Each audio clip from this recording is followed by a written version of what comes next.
Next है topic हमारा बेटा surface charge distribution. It is defined as continuous charge distribution over some area. जैसा कि मैं अभी आपको बताऊंगा बेटा डायग्राम में भी। और एग्जाम्पल है ए चार्ज्ड थिन शीट। जैसे हमने बेटा एक 2 डायमेंशनल प्लेन शीट लिया, इसके हर एक पॉइंट के ऊपर यूनिफॉर्म चार्ज को हमने बेटा डिस्ट्रीब्यूट कर दिया। इस पूरे के ऊपर टोटल चार्ज कितना है, Q है। पूरे का सरफेस एरिया कितना है बेटा, S है।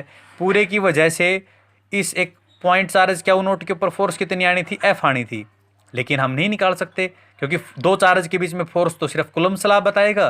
Coulomb law is applicable only for point charge. तो सबसे पहले बेटा हमें इसके ऊपर एक ये वाला पॉइंट चार्ज मानना पड़ा, दैट इज डेल Q, जिसका एरिया कितना है डेल S। डेल Q और इस Q नोट के बीच में डिस्टेंस कितनी है R। दोनों के बीच में फोर्स कितनी आएगी DF। फॉर्मूला क्या लगेगा, पहला चार्ज मल्टीप्लाई दूसरा charge over 4 pi epsilon nought, बीच की डिस्टेंस का स्क्वायर, वेक्टर लगाया है तो R का यूनिट वेक्टर। अब फिर वही बात, इसे डेल Q की वैल्यू हमें फाइंड करनी है। तो बेटा जब हम सरफेस चार्ज डिस्ट्रीब्यूशन पढ़ रहे हैं तो वहाँ सरफेस चार्ज डेंसिटी सिग्मा होती है। फॉर्मूला होता है चार्ज पर यूनिट एरिया। हमें यहाँ डेल S को उठा के इधर लेके जाएंगे तो बेटा डेल Q की वैल्यू कितनी हो जाएगी, सिग्मा इंटू DS। अब हमें डेल Q की वैल्यू यहाँ पे पुट करवा देनी है तो DF हमारे पास आ गया बेटा। अब हमें तो कंप्लीट फोर्स चाहिए तो इसलिए दोनों तरफ क्या कर दिया, इंटीग्रेशन कर दिया। DF का इंटीग्रेशन तो F हो गया। इंटीग्रेशन से बाहर Q nought over 4 pi epsilon nought आ गया, अंदर जो बच गया ये हमारी बेटा टोटल फोर्स आ गई।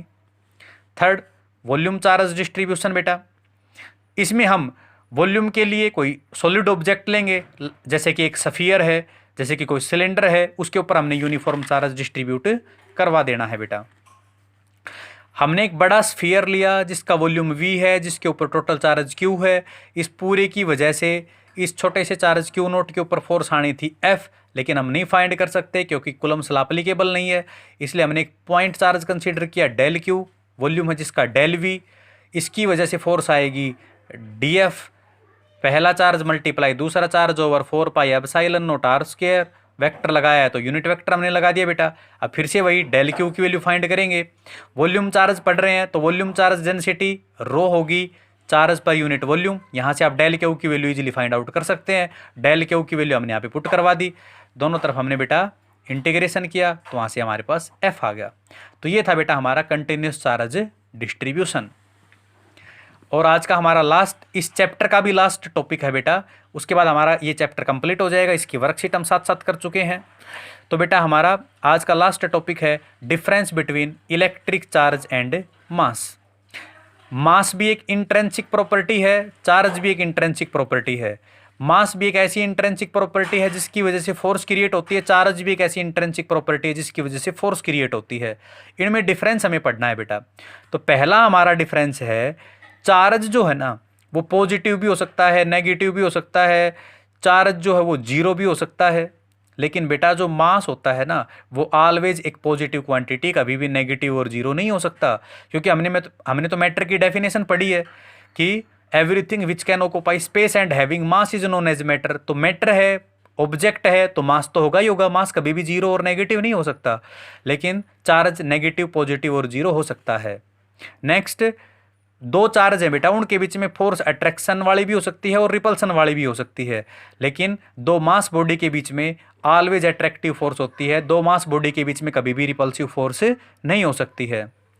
हमने चार्ज का क्वांटाइजेशन पढ़ा बेटा, लेकिन मास का क्वांटाइजेशन अभी तक हम नहीं इस्टेब्लिश कर पाए हैं बेटा। तो हम कहेंगे charge is quantized but quantization of mass is not established so far. Charge की एसआई यूनिट कूलम होती है, लेकिन मास की एसआई यूनिट कूलम किलोग्राम होती है। चार्ज कंजर्व होता है, हमने पढ़ा था कंजर्वेशन ऑफ चार्ज, लेकिन मास अकेला कभी भी कंजर्व नहीं होता बेटा। हाँ, मास के साथ यदि एनर्जी को जोड़ दिया गया है तो वो दोनों का सिस्टम कंजर्व होता है, लेकिन मास अकेला कभी भी कंजर्व नहीं होता। और एक लास्ट आप याद रख सकते हैं बेटा कि मास चार्ज के बिना एग्जिस्ट कर सकता है, लेकिन चार्ज मास के बगैर एग्जिस्ट नहीं कर सकता। तो ये था बेटा आज का हमारा लाइव क्लास। उम्मीद करता हूँ आप इस चैप्टर की कंप्लीट अपने नोट्स प्रिपेयर कर चुके होंगे, वर्कशीट कंप्लीट कर चुके होंगे। सभी बच्चे अपनी अपनी कॉपी का इमेज मेरे व्हाट्सएप नंबर पे शेयर करें ताकि मुझे पता चल सके कौन कौन बच्चा होमवर्क डेली रेगुलर कर रहा है। तो आप बेटा ऑनलाइन क्लासेस से अपनी स्टडी करते रहें, घर पे रहें, सुरक्षित रहें। मिलते हैं बेटा नेक्स्ट चैप्टर की वीडियो के साथ।